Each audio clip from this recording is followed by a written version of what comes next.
Maka jika ada orang yang cuma mengajarkan zikir, hati-hati, pasti sesat. Nama Allah ini gak usah datang ke dukun ya, amalkan ini. Mau diserang-serang dalam politik ya, kali Bu Bupati, Pak Wakil diserang orang, amalkan ini pagi sore, satu napas. Maksudnya apa?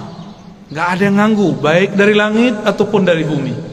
Maka orang-orang yang hidupnya bermasalah, cobalah mulailah salawat pagi 100, sore 100, malam 100. Di senggang, lagi di motor, lagi di mobil, salawat 100 kali.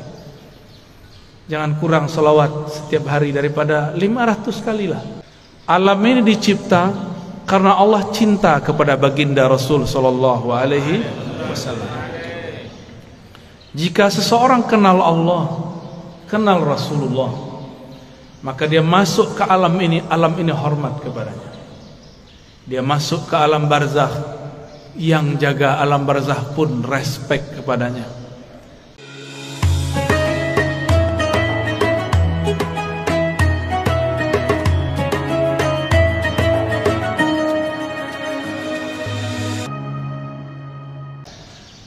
Bapak Ketua Pengurus MUI, Ketua Takmir, para ulama dan jamaah yang memuliakan Allah. Tidak mudah bangun sebelum subuh ya.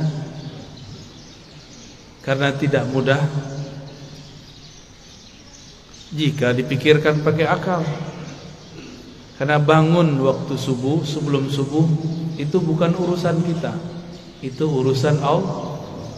Oleh karena itu, sebelum tidur minta izinlah kepada yang menghidupkan, yang mematikan. Bismikallahumma ahya wa amut, atau amutu wa ahya, sama. Ya Allah, izinkan aku tidur dan hidup kembali. Kalaupun bangun dalam nama Allah, maka kita bangun mengatakan alhamdulillahilladzi ahyana, terima kasih yang telah mengembalikan hidup kami ya Allah. Hidup kalau tidak tambah taat dan ma'rifat, percuma hidup, lebih baik mati. Tapi jika ada ketaatan, ada kemakrifatan dalam hidup, fal hayatu aula, maka hidup lebih baik. Maka ketika ada seseorang mengeluhkan sakitnya dan dia mengatakan, mati sajalah aku, apa kata Nabi? La tas'alul maut, la tatamannawul mauta. Jangan pernah berangan-angan pengen mati. Sakit badanku, iya sakit, tapi jangan pernah minta mati. Karena jika engkau mati, inqata'al amal, engkau tidak dapat lagi beramal. Ya, engkau tidak dapat lagi beramal. Dan ingat, orang kalau sudah mati, dia harus tetap menyempurnakan ruhaninya. Tapi di alam sana sangat lama dan panjang sekali. Maka mumpung masih di dunia, jauh pun kita kejar, susah pun kita cari. Yang penting mengenal Allah dapat dicapai di bumi, supaya jadi bekal masuk ke alam yang lain. Alam ini dicipta karena Allah cinta kepada baginda Rasul sallallahu alaihi wasallam. Jika seseorang kenal Allah, kenal Rasulullah, maka dia masuk ke alam ini hormat kepadanya. Dia masuk ke alam barzakh, yang jaga alam barzakh pun respect kepadanya.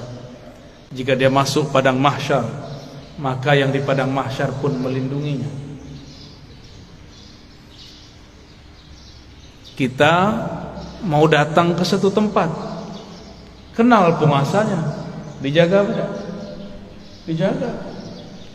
Yang jadi raja, pemimpin di alam semesta, itulah baginda Rasul sallallahu alaihi wasallam.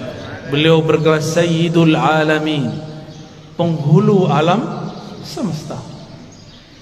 Apabila saya kenal Rasulullah sallallahu alaihi wasallam, maka ketika di alam barzakh, Rasulullah lah yang menyambut. Tapi kalau kenalnya baru imam, lumayan, imam itu nanti yang akan sambut. Kalau kenal Allah, pasti kenal Rasulullah. Tidak ada orang kenal Allah kecuali lewat pintu Rasulullah. Maka ma'rifat mengenal ada dua jalur. Ada ma'rifat Muhammadi, mengenal dengan jalur Nabi Muhammad. Ada ma'rifat Azaziliyah, Iblisiyah. Ada mengenal jalur iblis. Kenal juga, tapi kenal dengan cara yang tidak benar.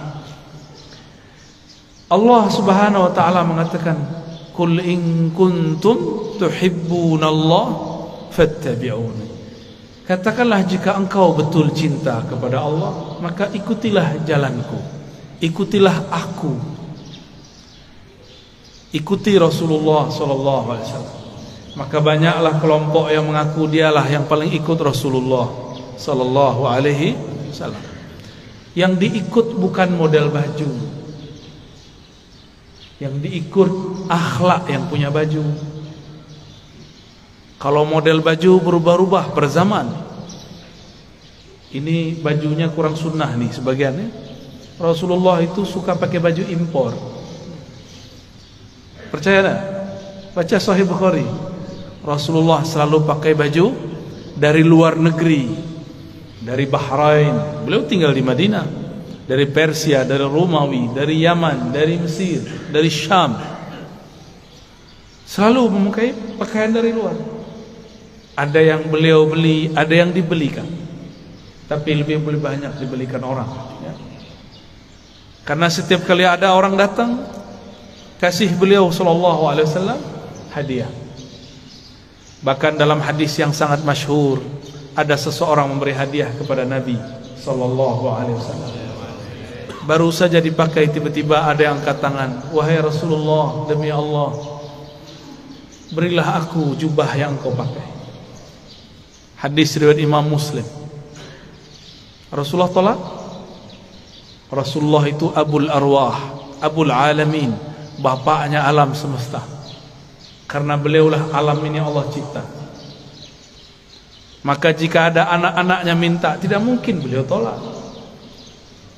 Bukan saja manusia, semua yang di alam ini meminta, pasti beliau terima. Maka beliau mengatakan, "Baik, diamlah sebentar, biar aku pakai dulu, biar senang dulu yang memberi." Kira-kira begitu kalau dia maknai. Nabi mengatakan, "Diam sejenak, aku pakai dulu." Dipakai sebentar, berpindahlah keharuman beliau sebagian kepada jubah itu. Baru beliau memberikan kepada orang itu. Tapi setelah itu ribut. Sahabat-sahabat marah kepada yang meminta. Tapi apa kata yang meminta? "Tahukah kalian untuk apa aku meminta ini? Aku meminta jubah Rasulullah untuk menjadi kain kafanku jika aku masuk kubur." Jadi beliau ingin dapat bau Rasulullah sallallahu alaihi wasallam. Keharuman Nabi tercium sampai ke langit. Beliau baru lahir, disambut oleh semua malaikat. Beliau lagi main-main, diinteli, disorot oleh malaikat-malaikat. Mereka ingin pastikan, inikah orang yang harum itu? Begitulah kata Jabir ibn Samurah, Anas bin Malik, dan sahabat-sahabat yang lain. Tidaklah Nabi melewati satu tempat, melainkan tempat itu ada harum Rasulullah di sana. Ketika Nabi pergi, harumnya masih tersisa. Sallallahu alaihi wasallam. Itulah sebabnya Imamuna Imam Malik, guru dari imam kita Muhammad bin Idris Asy-Syafi'i, jika beliau masuk kota Madinah, beliau langsung melepaskan sendalnya dan berjalan di bawah, tidak menggunakan kendaraan apapun. Lalu orang-orang bertanya, "Itu raja-raja masih naik kendaraan, kenapa engkau nyeker jalan kaki?" Apa jawaban Imam Malik yang wafat 179 Hijriah? Sudah jauh setelah Rasulullah, tidak bertemu fisik Rasulullah sallallahu alaihi wasallam. Apa kata beliau? "Aku malu di mana ditaruh wajah Malik. Dia berjalan dengan kakinya yang gagah di atas kendaraannya yang megah, tapi di bawah tanah ada jasad Rasulullah sallallahu alaihi wasallam." Oleh karena itu Allah muliakan Imam Malik bin Anas dengan memandang Rasulullah setiap kali dia tidur. Ma bittu lailan illa wa ra'aitu an-nabiyya sallallahu alaihi wasallam. Tidaklah aku tidur melainkan aku bermimpi memandang Rasul sallallahu alaihi wasallam. Berdasarkan hadis ini, riwayat-riwayat ini dan kisah Imam Malik, orang-orang semuanya beradab kepada Rasulullah. Suatu kali Rasulullah sallallahu alaihi wasallam berganti mimbar. Tadinya bersandar di pohon pelepah atau belahan-belahan pohon kurma. Tiba-tiba ada orang Rum, orang Syam. Mereka baru datang ke Madinah, tapi langsung masuk Islam. Ahli mebel, tahu mebel ya? Dia bisa buat mimbar Rasulullah. Ini termasuk mimbar, ini mimbar namanya. Ini bukan panggung, tapi mimbar cuma kegedean. Ya. Lalu Nabi naiklah ke atas mimbar. Ketika Nabi memulai mau mengajar di atas mimbar, tiba-tiba beliau dan para sahabat mendengarkan suara seperti orang merindu, seperti pengantar dari pembawa acara kita yang sangat merindukan Rasul sallallahu alaihi wasallam. Ternyata suara dilihat tidak ada anak-anak, tidak ada orang-orang, tidak ada siapapun yang menangis.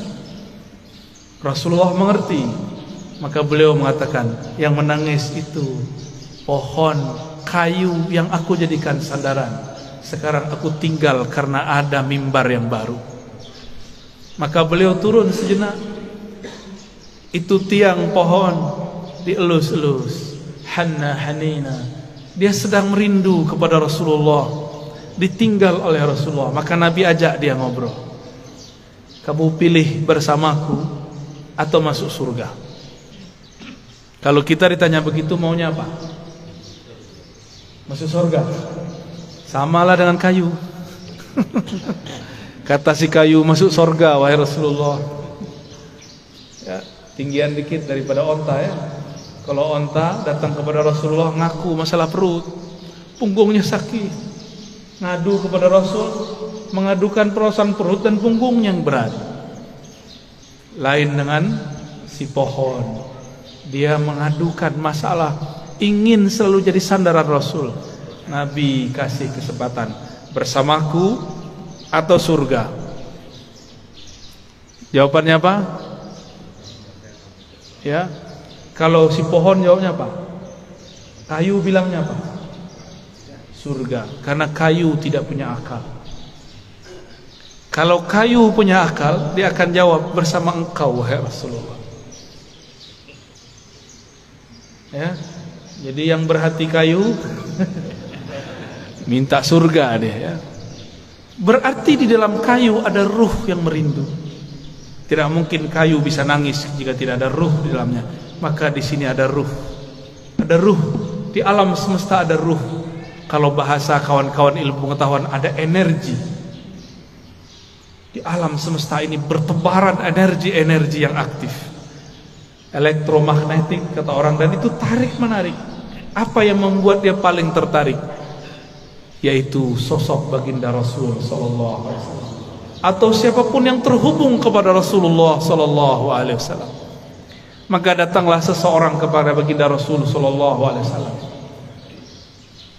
minta izin untuk cium tangan dan kakinya. Ada lagi orang datang karena tidak ada Rasulullah, Rasulullah sudah dikubur. Maka datanglah kepada khadam Rasulullah, pelayan Rasulullah, Sayyidina Anas. Orang ini mengatakan, ya Anas, manakah mata yang dulu mata itu memandang Rasulullah? Izinkan aku mengecup matamu.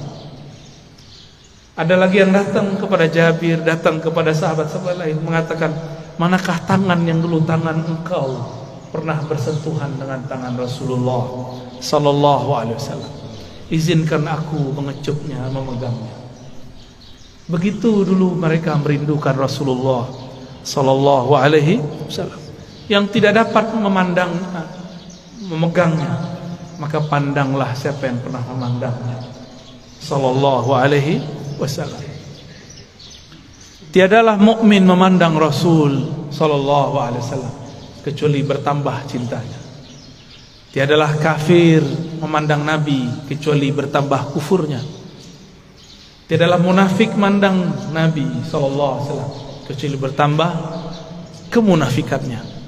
Maka memandang Nabi pun bukan tanda orang itu selamat. Dengan apa dia memandang?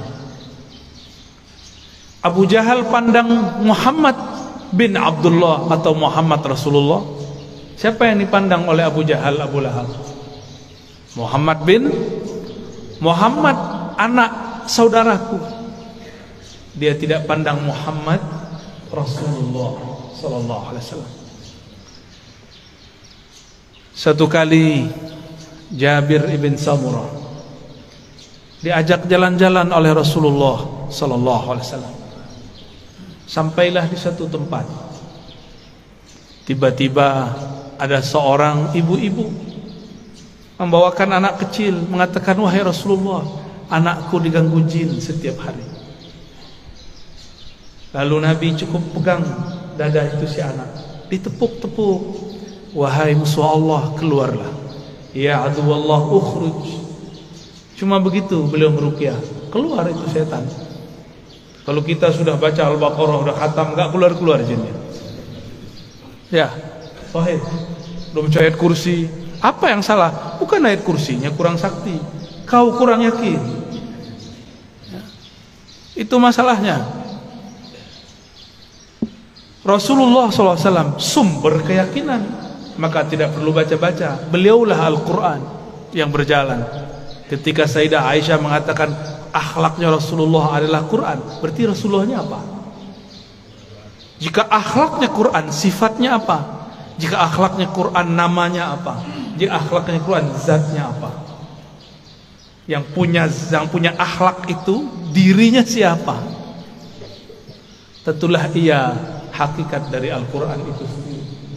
Maka jika Rasulullah meruqyah orang cukup sentuh hilang. Kita sudah hembus 10 kali enggak hilang-hilang, karena merasa pintar, ya? Tidak melalui Rasulullah sallallahu alaihi wasallam. Dulu ada makhluk paling hebat di langit dan kemudian menjadi penguasa surga. Dia bergelar Harisul Jannah atau Khazinul Jannah, pemegang kunci surga. Sayang tidak pernah solawat kepada Rasulullah SAW. Bagaimana dia mau solawat?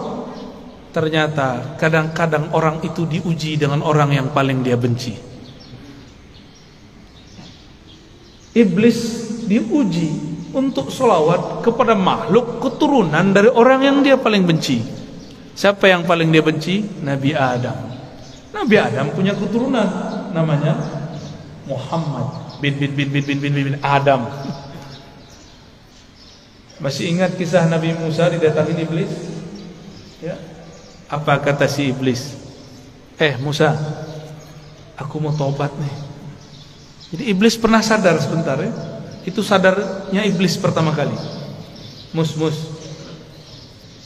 mau tobat nih, gimana nih? Apa kata Nabi Musa? Oh gampang. Nih saya tunjukin jalannya.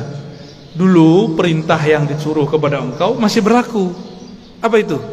Sujudlah kepada Adam. Tuh, saya tunjukkan itu kuburnya. Sujudlah kepadanya.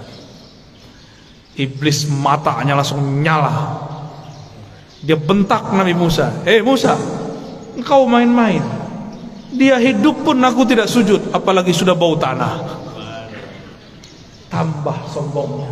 Maka tidaklah setiap hari memandang iblis kepada kekasih Allah kecuali bertambah kekufurannya. Aba wastakbara wa kana minal kafirin. Enggan, sombong, dan dia selalu kafir. Maka kana di situ bahasa Arab yadullu ala tsubut wal dawam, menunjukkan itu tetap dan selalu begitu. Maka kana tidak berarti selalu past tense, dia telah, tapi dia selalu. Maka jika ada orang yang cuma mengajarkan zikir, hati-hati, pasti sesat. Pasti sesat. Zikir itu panas. Dalam zikir itu ada energi ilahiyah, ada nur tapi har. Itulah sebabnya zikir itu bisa menetralkan banyak hal. Bismillahilladzi la yadurru ma'asmihi syai'un fil ardi wala fis sama'i was-sami'ul 'alim. Dengan nama Allah. Ini enggak usah datang ke dukun ya, amalkan ini. Mau diserang-serang dalam politik ya. Kali Bu Bupati, Pak Wakil diserang orang, amalkan ini pagi sore, satu napas. Bismillahilladzi la yadurru ma'asmihi syai'un fil ardi wala fis sama' wa huwas sami'ul 'alim. Ini langsung turun dari langit. Ini lafaz ini langsung turun dari langit. Diajarkan Rasulullah SAW kepada sahabat. Diriwayatkan oleh Imam Abu Dawud dengan nama Allah. Bismillah allazi, yang mana la yadurru ma'asmihi, tidak ada yang akan merusak, mengganggu siapa yang bersama namanya. Ini maksudnya apa? Gak ada yang ganggu, baik dari langit ataupun dari bumi.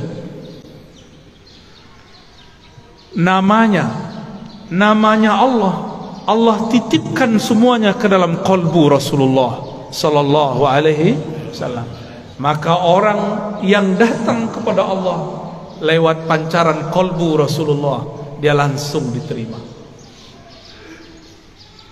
Kalau saya masuk kantor Bu Bupati, bawa surat sakti dari Bu Bupati, diterima nggak? Diterima. Tadi kalau bawa proposal nggak ada janjian, ditolak nggak? Ditolak. Biasanya kalau pegawai itu ada kartu ya, kartu pengenal diri. Apa namanya? ID card. ID card. Itu kalau kita kemana-mana pakai ID card.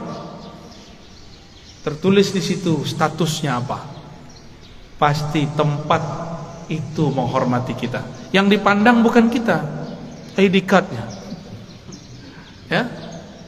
Siapa yang membawa nama Allah, siapa yang bersama Rasulullah, maka dia akan dihormati di mana saja. Imam Ahmad bin Hanbal dilecehkan oleh Al-Ghujur, ditelanjangi Pak. Itu Imam Ahmad bicara kepada sarungnya, wahai sarungku, tutuplah auratku. Takutlah kepada Allah, engkau mempermalukan aku. Langsung naik itu, diturunin lagi oleh Al-Ghujur, enggak turun-turun. Al-Ghujurnya takut. Mulai Al-Ghujurnya takut Pak.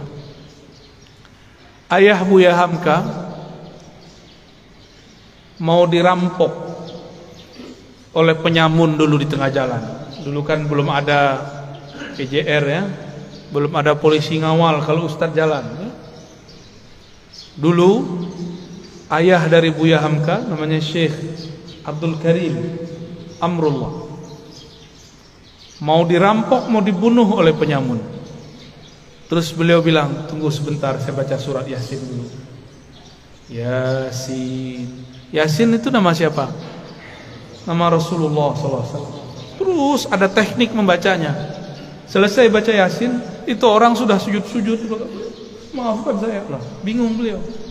Ternyata ini orang melihat sesuatu ketika Syekh Abdul Karim membaca surat Yasin. Bisa begitu Pak, tapi kalau Bapak yang baca nggak ada yang aneh. Baik. Rasulullah sallallahu alaihi wasallam dielu-elukan namanya baik di langit ataupun di bumi. Coba lihat, Sayyidina Jibril bolak-balik naik langit. Tapi setiap kali sampai di langit pertama selalu ditanya, "Man anta?" Ente siapa? Itu Jibril. Jibril langsung bilang, saya orang yang bawa risalah Nabi Muhammad. Buka langsung, sebut nama Nabi, buka langsung. Jadi pembuka pintu langit nama Nabi Muhammad sallallahu alaihi wasallam. Maka orang-orang yang hidupnya bermasalah, cobalah mulailah selawat pagi 100, sore 100, malam 100. Di senggang, lagi di motor, lagi di mobil, selawat 100 kali. Jangan kurang selawat setiap hari daripada 500 kali lah. sembari bekerja, sembari bergerak. Apa susahnya? Kenapa bersosial media tidak susah, tapi bersosial media dengan Rasulullah susah? Kenapa kita mau jemput rezeki? Pada rezeki itu ada berkah Nabi Sallallahu Alaihi Wasallam. Rezeki terbesar umat adalah lahirnya Rasulullah Sallallahu Alaihi Wasallam. Suatu kali Uwais Al-Qarni hendak pergi haji. Tiba-tiba ibunya mengatakan, "Wahai Uwais, jika engkau pergi, dengan siapa ibumu?" Kata Uwais, "Baiklah ibunda, tapi tunggu sebentar, aku berikan semua perbekalanku kepada temanku yang sedang merindukan Rasulullah.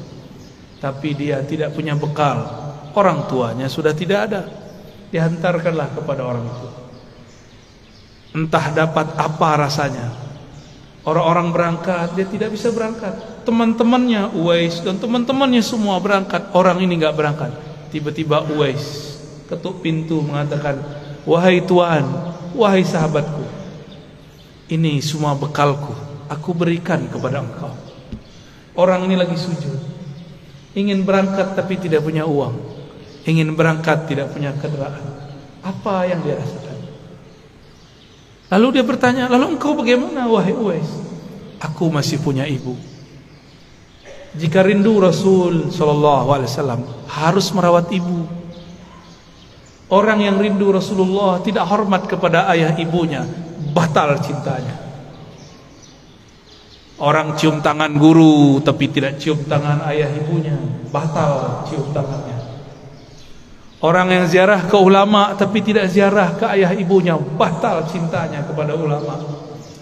Betapa aneh sekarang, banyak orang baik ke gurunya tapi membentak ayah ibunya. Aneh. Masih punya ibu sebagian besar, ayah nanti pulang cium tangannya, ya. Baca sholawat ketika mencium tangannya.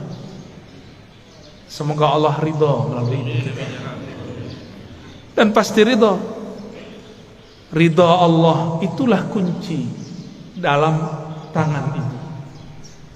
Kenapa disebut ibu dan ayah itu kunci ridha Allah? Ridha Allah fi ridhal walidain.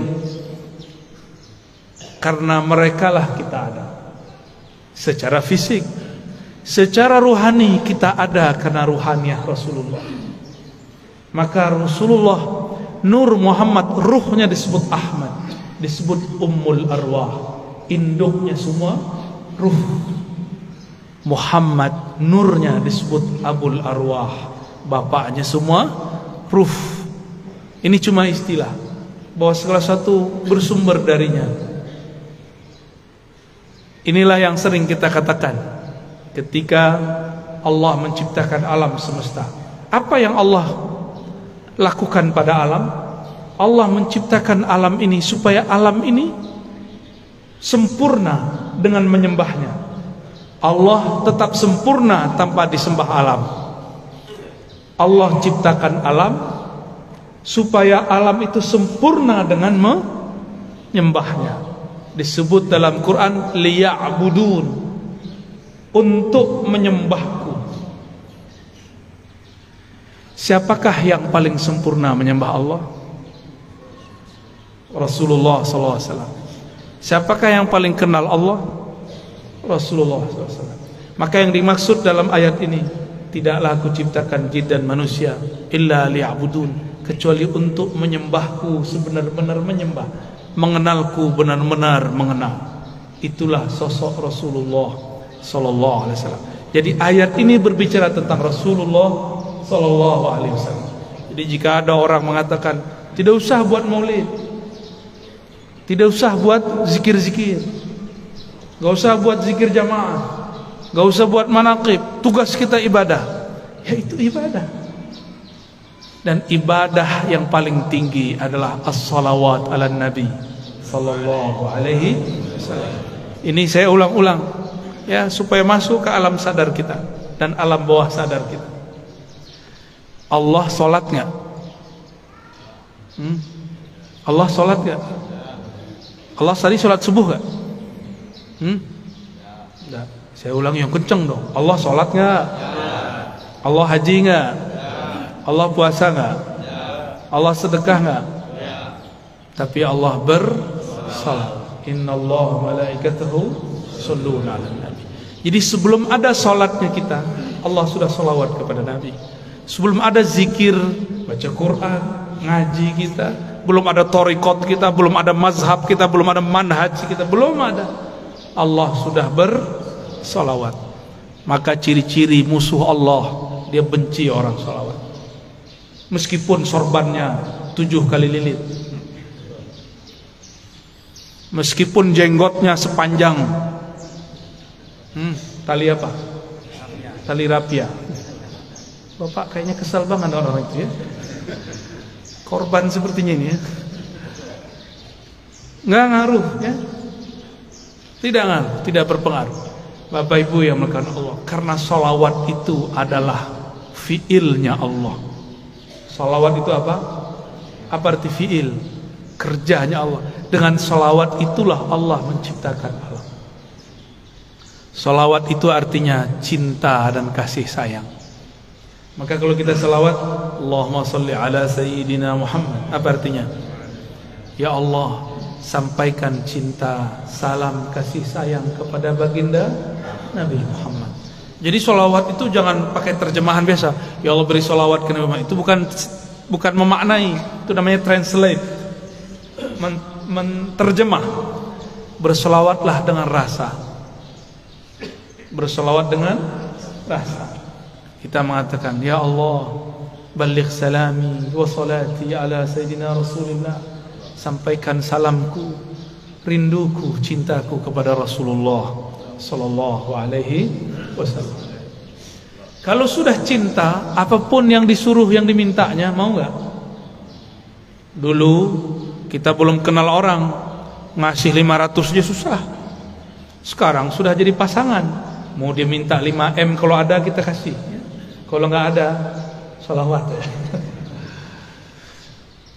Jamaah subuh yang diberkahi Allah, bahkan subuh ini ada karena salawat kepada Rasulullah sallallahu alaihi wasallam.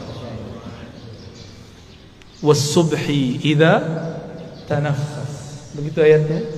Demi waktu subuh yang berhembus, yang bernafas.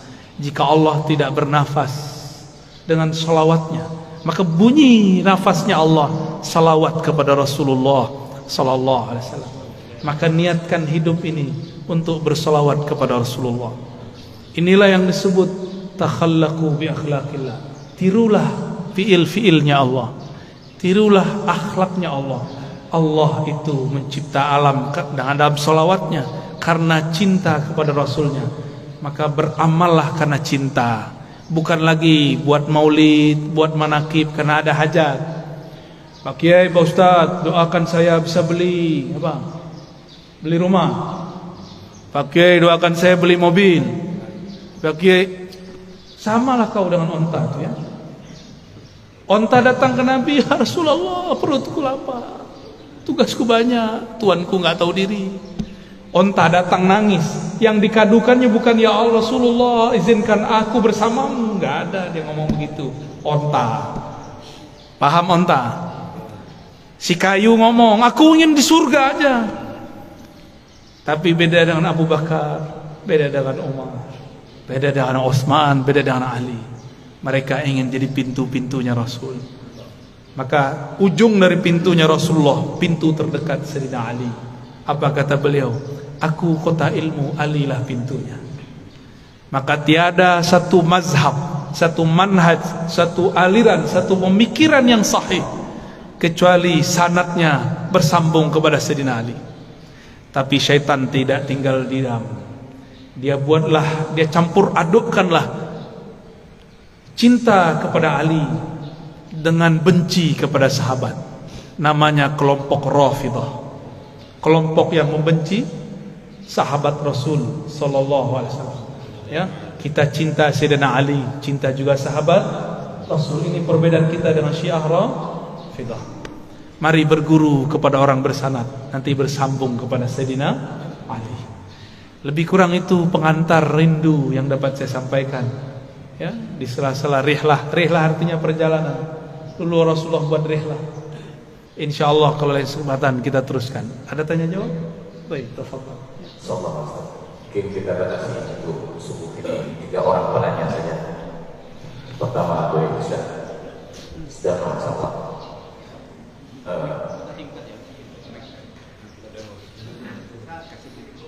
Ya, yang itu ibu satu.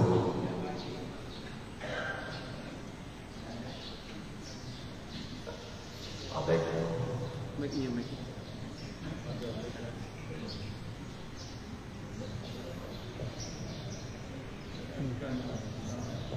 Pertanyaannya singkat ya Pak. Langsung kepada pertanyaannya.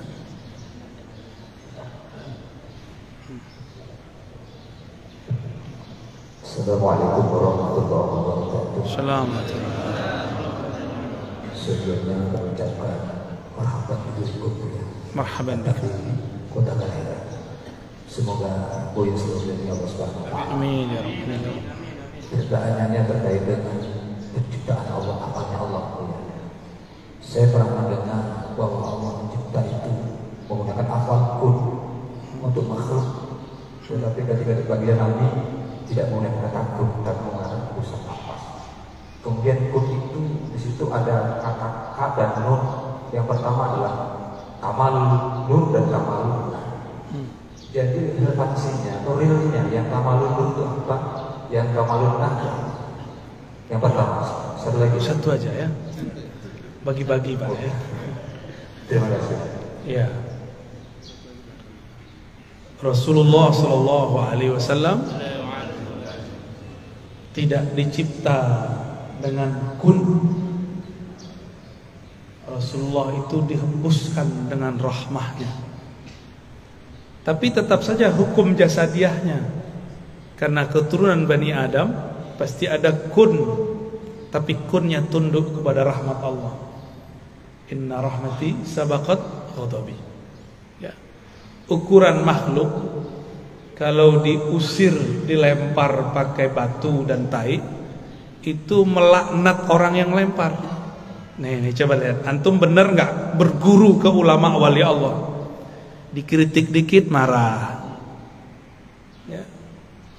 Beda sedikit marah, beda politik ngomong. Bukan wali Allah itu. Cuma dibentak dikit langsung melaknat. Cuma beda fikrah pemahaman langsung ente sesat, ente bid'ah. Wali apaan begitu? Pewaris apaan begitu?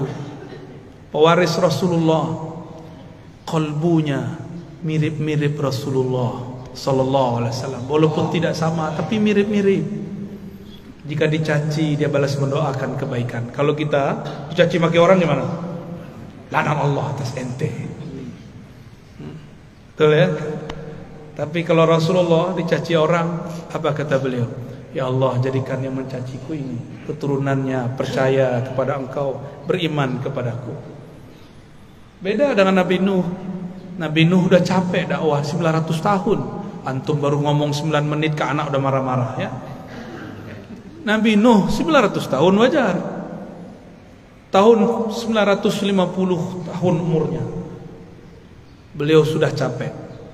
Takdirnya berjalan begitu. Beliau berdoa, ya Rabb, tolong hancurkan umatku. Karena kalau mereka punya keturunan, keturunannya pasti kafir. Nabi Nuh, ini dosa adab. Tapi ini bukan dosa. Wajar, sudah 900 tahun. Tapi bagi Nabi ini dosa. Belum terjadi, dia sudah berburuk sangka, ya Allah kalau mereka jadi pasti kafir. Itu masalah Nabi Nuh. Masalah siapa? Nabi Nuh. Jangan ulangi kesalahan itu. Baca surat Nuh ya. Di surat Hud lain lagi ya Pak Hud ya. Surat Nuh baca cuma dua halaman, gak sampai. Pelajaran besar. Karena nabi-nabi pun tidak sesempurna Nabi Muhammad SAW. Yang sempurna rahmatnya bulat turun itu ke Nabi Muhammad SAW. Maka siapa yang jadi pewaris Nabi Muhammad, pasti kalbunya dipenuhi rahmah, gak ada benci. Ya, ini orasi dikit benci, gak ada kebencian. Tegas boleh. Ya, saya kalau tegas-tegasan, mungkin bapak kabur juga kali ya, kebakar semua paling. Kita tahan energi ini. Jangan sampai energi semangat ini keluar luber sebelum saatnya. Rasulullah itu kalau perang Pak, perang itu nggak perlu dijaga, walaupun tetap ada yang jaga. Ada sahabat Nabi, kakinya itu betis yang kekar itu belah dua oleh tombak, kena tombak. Datang kepada Rasulullah, ya. Datang kepada Rasul, darah mengalir deras. Nabi cuma bilang Bismillah, sembuh. Jadi Nabi itu giginya ompong, itu perlu dipertanyakan riwayatnya, maksudnya apa itu? Ini sekedar menunjukkan sisi manusiawinya. Nabi lagi sandiwara sebenarnya. Nabi ini suka begitu. Nabi itu orang yang paling pintar memerankan kelemahan, karena kunci-kunci ada pada dia. Orang yang punya aset-aset hebat tidak mungkin sombong, karena khawatir nanti ketahuan. Kata Rasulullah, inni khabba'tu du'ai. Setiap nabi punya doa mustajab, tapi aku inni khabba'tu du'ai, da'wati, aku simpen doaku itu. Rasulullah ternyata enggak keluarkan di sini, keluarkan nanti di hari kiamat. Doa yang harusnya jatah Rasulullah di sini, beliau simpan nanti untuk kita di akhirat. Beliau tidak egois. Maka ulama pewaris Rasulullah tidak egois. Jika ada yang nyerang dia tidak ngamuk. Bapak bid'ahkan saja. Bapak katakan saya sesat, katakan saja. Saya tidak akan balas dengan kata-kata yang sama. Saya malu kepada Rasulullah sallallahu alaihi wasallam. Maka saya mengajak kepada para kiai, para ulama, habaib, malulah kepada Rasulmu, malulah kepada kakekmu. Kakekmu tidak emosional, kok engkau emosional. Kakekmu penuh dengan kasih sayang, kok engkau penuh dengan kebencian. Berdakwahlah dengan manhaj kakekmu, bermazhablah dengan mazhab qalbu beliau, mazhabur rahmah. Maka bernamalah Rasulullah rahmatan lil, rahmat bagi alam. Bahkan orang kafir pun dapat rahmat Nabi, apalagi orang yang percaya. Jadi musuh kita nanti bukan di luar Pak. Dajjal itu gampang bagi Imam Mahdi. Musuh kita paling berat sesama muslim saling mengkafirkan, sesama muslim saling benci. Maka Nabi mengatakan, bukan Dajjal yang aku khawatirkan, tapi kalian sesama kalian itu yang aku khawatirkan. Itulah yang Nabi baca di takdir kun. Kamal nur, kamal nar, ada dua-duanya Pak. Meleset dikit jadi nar. Nar itu membakar, nur itu menerangi. Di dalam diri semuanya ada. Di dalam diri kita ini ada nuskhah nuriyah, ada nuskhah nariyah. Dalam diri kita ini ada lembaran cahaya, ada lembaran api. Kita mau pakai yang mana? Jadi kita ini berlawanan, terus melawan itu. Inilah maksud Nabi SAW mengatakan, inna a'daikum ma baina janbayn. Ya. Dosamu yang paling besar bukan dosa musuhmu yang paling gawat, bukan Dajjal, bukan iblis, tapi yang ada di dalam dirimu. Ulama kalau ego pakai ayat. Politisi kalau sudah ego, manfaatkan ahli ayat. Ya, saya yakin bupati dan wakil jauh dari itu ya. Amin ya rabbal alamin. Ya. Udah itu dulu deh. Satu. Ya. Siapa? Ibu-ibu ada? Ada. Bismillahirrahmanirrahim. Assalamualaikum warahmatullahi wabarakatuh. Allahumma ya Ahad salli ala Ahmad, Allahumma ya Ahad salli ala Muhammad, Allahumma ya Ahad salli ala Muhammad dari Ahad. Amin. Alhamdulillah pada malam hari ini, pada subuh hari ini kita bisa bersama ya. Langsung saja pertanyaannya Buya tentang masalah abul arwah. Kalaulah di dunia ini kita mempunyai bapak jasmani kita kan, kalau kita rindu berkasih sayang atau kasih-kasih yang mudah kita untuk menemuinya, lalu bagaimana akses kita untuk menemui atau berkasih sayang atau merindu dengan abul arwah kita tersebut? Ya. Baik. Demikian. Assalamualaikum warahmatullahi wabarakatuh. Assalamualaikum. Caranya dengan hadis Nabi, tuba liman ra'ani wa liman ra'a man ra'a man ra'a man ra'a man ra'ami 1000 kali. Kalau Nabi mau, Nabi teruskan sampai 1000 kali.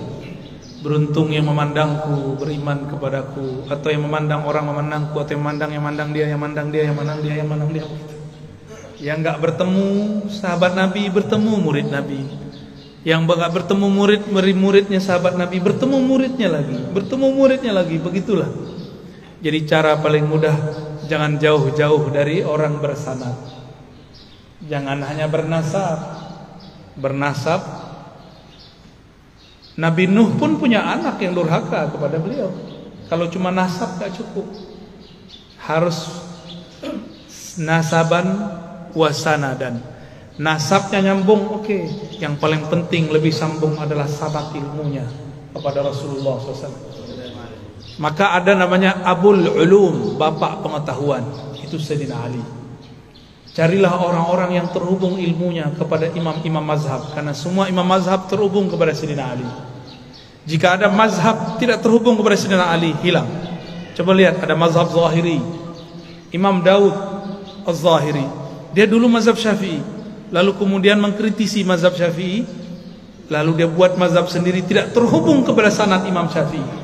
Imam Syafi'i berguru ke Malik, Malik berguru kepada Ja'far, Ja'far berguru kepada ayahnya, kakeknya, terus sampai kepada Sayyidina Ali. Enggak ada mazhab kecuali lewat Sayyidina Ali. Thariqat, kalau ada thariqat tidak jalur Sayyidina Ali, tidak jalur Sayyidina Khidir, tidak jalur Sayyidina Nabi SAW, habis. Kullu sanadin inqata'a ila sanadi. Semua sanad yang tidak sumbernya dariku, maka sanadnya terputus. Kalau thariqat mesti Sayyidina Ali, Sayyidina Abu Bakar. Kalau ruhani langsung kepada Rasulullah sallallahu alaihi wasallam. Ya. Jadi bagaimana caranya kalau kita rindu kepada Bapak Ruh? Temuilah orang yang terhubung kepada Bapak Ruh, yaitu ulama yang kolbunya nyambung kepada kolbu Rasulullah sallallahu alaihi wasallam. Ya. Karena ini zamannya sudah mulai krisis, cari orang bersanad, orang bertarekat, orang berijazah, orang yang dapat ijazah Quran, itu salah satu pewaris Qurannya Nabi. Orang yang dapat ijazah fikih, ini pewaris Nabi. Orang dapat ijazah ilmu ma'rifatullah zikir, mereka juga sama. Ahli tariqat sufi, mereka juga pewaris Rasulullah sallallahu alaihi wasallam. Enggak usah langsung saja pakai buku Sahih Bukhari, itu terputus. Langsung saja ke YouTube. Tariqatnya kita ya, tariqat al-YouTubiyah. Kalau sudah kenal, sudah ketemu minimal sekali, amalkan saja yang di YouTube-nya, ya. Sah jadi muridnya. Amin, amin, amin. Amin ya Rabbal. Amin, amin, amin. Qabil tu. Ya. Udah ya?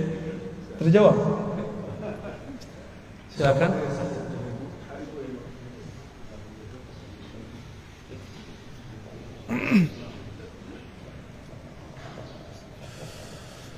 Assalamualaikum warahmatullahi wabarakatuh.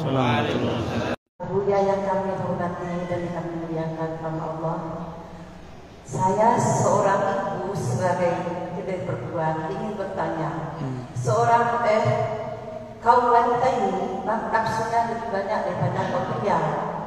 Sedangkan pria itu 9, satu, sedangkan wanita itu 9. Bagaimana cara untuk menyikapi nafsu yang terlalu untuk wanita ini supaya kalbunya bersih?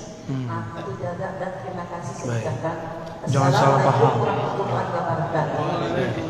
Nafsu di situ syahwat ya, bukan syahwat itu artinya keinginan rendah. Dunia, angan-angan perempuan terhadap fulus lebih kenceng dari laki-laki. Benar ya? Itu maksudnya, jangan salah paham Pak ya. Ibu itu nggak nafsu sama bapak. Begitu juga kalau sudah senang dengan lawan jenis, maka si perempuan seperti terjadi di zaman Nabiullah Yusuf. Ya, Nabi ucup kata orang ya. Itu Zulaikha diisukan. Ah, Zulaikha cemen. Masa tergoda dengan pelayannya sendiri? Zulaikha panas telinganya. Kalian belum tahu siapa yang aku suka ya. Ya udah, dibuat arisan emak-emak. Tapi ini emak-emak pejabat, karena Zulaikha istri seorang menteri. Maka istri-istri menteri-menteri yang suka gosip, ini memang dari dulu yang suka ngegosip. Itu adalah ummahat, emak. Ada emak yang belum jadi punya anak, belum punya bapak, itu sama aja ya. Dari dulu udah begitu. Itu nafsu juga, nafsu ngomong. Jadi ibu-ibu nih, bapak-bapak hati-hati. Ibu-ibu ini kalau sudah curhat kepada selain kita, berarti kita ini nggak pernah mau dengerin mereka. Itu bagian dari nafsu. Maka kalau pulang dengerin istri curhat, ya, mau bapak-bapak? Itu bagian dari nafsu yang disebut tadi. Bukan hanya nafsu seksual, bukan. Nafsu ingin didengar, pengen tahu suaminya ngapain, pengen tahu isi dompetnya berapa, ya, supaya nggak khawatir gitu. Pengen tahu transfer kemana aja, ya. Takut ada transferan ke ujung sana gitu. Itu Zulaikha kumpulkan ibu-ibu cantik-cantik bukan main. Suaminya juga gagah-gagah, tapi perutnya lebih gagah dari mukanya. Biasa istri pejabat, ya suami-suaminya udah kayak kita Pak, ada kemajuan perut, ya betul ya? Ya alhamdulillah, tanda lumayan makannya enak ya. Menghibur diri Pak, aslinya malu gitu nih ya. Saya agak tinggian dikit jadi gak ketahuan, aslinya lumayan. Ketika ibu-ibu sedang asik memotong apel, memotong buah-buah segar dari tepian kebun-kebun Sungai Nil, disuruhlah sang ganteng abadi. Ucup, cup, sini cup, anterin dong. Minta dianterin makanan. Jalanlah Nabi Yusuf yang tadi sedang motong-motong, gak sadar. Mereka tidak motong tangan, tapi kegores, berdarah tangannya, dia gak sadar. Sudah berdarah dia gak sadar. Itu debus paling hebat itu ya. Ibu-ibu ini usah belajar debus, pandang aja orang cakep ya. Tiba-tiba Nabi Yusuf dipanggil, mereka semuanya terkagum. Apa kata mereka? Ya Rob, ini bukan manusia, ini malaikat. Jadi mereka bilang ini bukan manusia. Emang ada malaikat begitu? Enggak, itu ya manusia, Nabi Yusuf alaihissalam. Wah, makanya jangan ganteng-ganteng amat Pak, repot ya. Jadi mukanya nggak usah dikasih apa namanya, pembersih itu.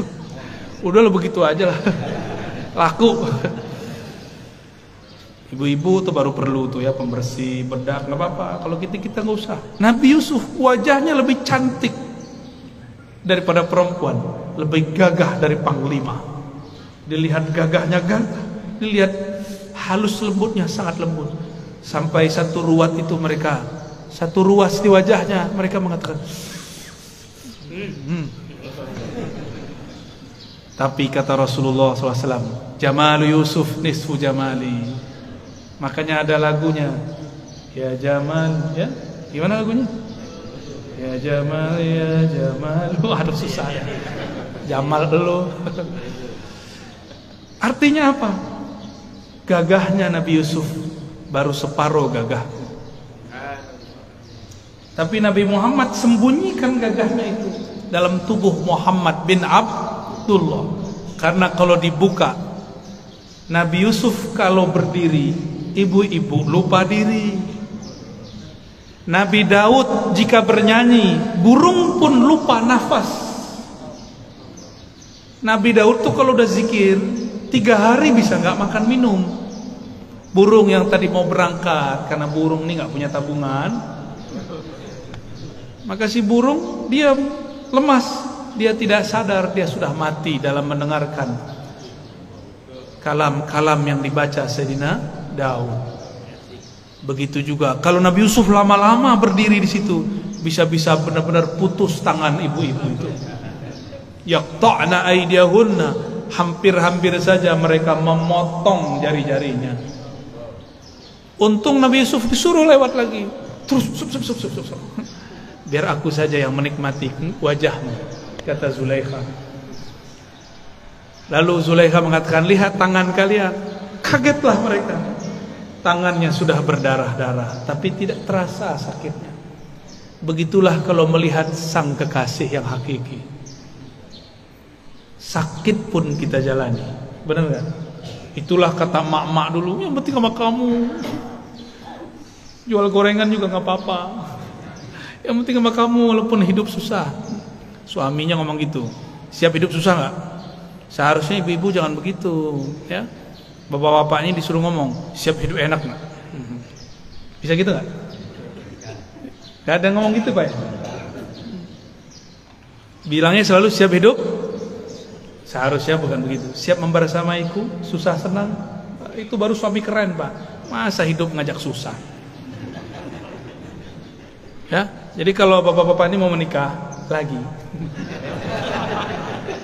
ngomongnya gimana? Dia amin lagi.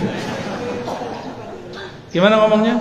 Siap hidup bersamaku, senang ataupun susah, berjuang bersama. Begitu. Sok-sok bisa berjuang lagi susah ya. Paling juga cerai. Jika Nabi Muhammad tampilkan semua keindahannya, maka tiada sahabat yang berani berjalan di depan Nabi, hidup makan depan Nabi, nggak ada yang berani. Imam Malik dibukakan Allah rahasia Nabi, nggak berani jalan pakai sandal, nggak berani jalan pakai onta, pakai kuda. Imam Malik. Kita kan nggak sadar hak makom guru kita, lalu ya. Kalau tahu nggak bakal berani Pak. Ya. Guru-guru kita itu disegani di langit sana. Cuma kalau dia kata-katanya kasar, dibenci di langit sana. Orang yang paling disayangi di langit, orang yang paling sayang di bumi. Ar-Rahimun yarhamhum Ar-Rahman. Orang yang penyayang disayangi Rahman, pemilik aras, pemilik langit bumi. Irhamu man fil ard yarhamukum man fis. Sayangi yang di bumi, yang di langit pasti sayang kepadamu. Maka ada rumusan kaedahnya. Yang paling disayang di langit oleh malaikat dijadikan gosip. Jadi malaikat suka gosip Bu. Kalau ibu sayang kepada makhluk, maka kalau ada kucing kasih makan, ada anjing kasih makan, jangan ditabrak ya. Kalau semut jangan dibunuh kecuali sudah mengganggu. Ya, Nabi mengatakan, "Laula annal kilab ummatun minal umam, la amartu bi qatliha." Seandainya anjing itu bukan umat daripada umat-umat. Jadi umat Nabi bukan hanya kita. Umat Nabi, ummah makhluk yang dia muncul dari daripada induk alam semesta, yaitu Rasulullah SAW. Semua itu umat Rasul. Jadi anjing itu umat Rasul, kucing umat Rasul, semuanya umat Rasulullah. Sayangi Pak. Pohon-pohon itu umat Rasulullah. Kalau nggak pohon mana bisa datang kepada Nabi? Nabi kalau lewat, pohon diluk atau diluk, nunduk. Pohon tahu kalau yang datang Rasulullah. Betapa kerasnya hati, lebih keras dari pohon. Rasulullah lewat namanya, kita cuek-cuek aja. Sallallahu alaihi wasallam. Lalu bagaimana supaya nafsu tidak besar? Nafsu itu lawannya cuma satu, puasa. Puasa ada dua, puasa zahir, puasa batin. Sesuai hadis yang sahih itu, Nabi mengatakan, jika engkau sedang berpuasa lalu ada orang menyerangmu, mengata-ngataimu, falyakul inni shaim, katakan aku sedang puasa. Berarti itu puasa batin. Melihat sesuatu yang kita pengen, puasa batin. Ya. Jadi puasakan jiwa, nanti jiwa tunduk kepada akal dan qalbu. Jangan selalu diperturutkan. Ya. Itu Bu palingnya. Jadi ibu-ibu ini punya suami walaupun pakai jilbab, pakai cadar, itu galaunya sama semua. Serius Pak. Nafsunya sama. Mungkin lebih besar. Kolbunya harus bergantung kepada Allah. Cintanya harus lewat Rasulullah. Banyak-banyak sholawat di rumah. Undang nur Rasulullah ke rumah. Insya Allah kolbunya lebih sejuk. Ya, karena alam ini kalau tidak ada nama Nabi itu gak beres. Maka masalah apa aja dimasukkan salawat beres. Ada masalah, minta kepada Allah, ya Allah, hambamu sedang masalah. Bukan masalah ini ingin diselesaikan ya Allah, tapi aku khawatir jika masalah ini tidak selesai, kolbuku terganggu mengingat engkau, terganggu bersalawat kepada Rasul engkau. Maka kita minta rezeki bukan karena rezekinya, supaya kita tambah dekat kepada yang memberi rezeki. Kita ini pengen ditunaikan hajat bukan karena si hajat itu, tapi supaya mudah bersalawat kepada Rasul sallallahu alaihi wasallam. Mohon izin. Assalamualaikum warahmatullahi wabarakatuh. Untuk selanjutnya aku yang akan menyerahkan izin rahmat kepada Ibu Bupati Opau.